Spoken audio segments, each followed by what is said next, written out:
C'est un match où il va y avoir beaucoup de pression parce qu'on n'a qu'un seul résultat de possible, la victoire pour espérer passer. Pas de match nul, encore moins de défaite. Donc il faudra déjà gérer la pression, c'est extrêmement important, faire les bons choix tactiques. Et puis après, on a un point fort, il faut qu'on joue avec ce point fort-là. C'est on sait jouer à l'offensive, c'est-à-dire on a des joueurs capables de manier le ballon, capables de créer du jeu, capables de mettre les attaquants dans les meilleures situations. Donc il faut jouer avec ces armes-là. Maintenant, si on attend l'adversaire, c'est sûr que ça risque d'être extrêmement compliqué parce que lui-même n'a besoin que d'un match nul. Donc il va vraiment falloir qu'on attaque, mais attaquer aussi intelligemment parce qu'il ne faut pas prendre de but derrière. Il faut éviter de courir après le score.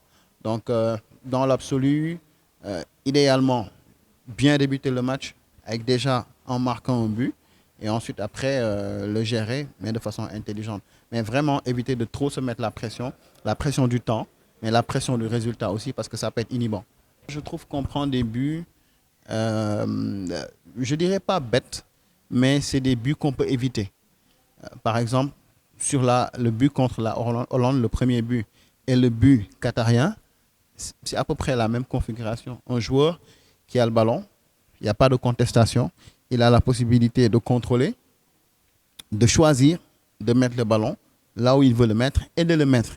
Et derrière, nos axes centraux se sont pris au duel aérien. C'est des choses qu'on doit éviter quand on est des joueurs de haut niveau. Déjà, empêcher le joueur de faire la passe et ensuite celui qui vient mettre la tête, l'empêcher d'entrer dans notre surface. Et tout. Donc, c'est des erreurs, c'est des buts qu'on ne doit pas prendre à ce niveau de la compétition. Mais après, sur le plan offensif aussi, on a vu des choses. Quand l'entraîneur a pris le choix de mettre deux avant-centres, ils ont marqué, tous les deux.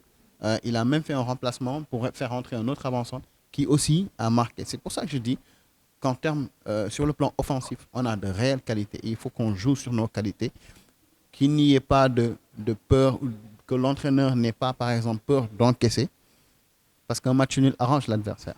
Donc, il y a tout ça à faire. Et si on tire ces leçons-là, normalement, on doit pouvoir sortir avec un bon résultat.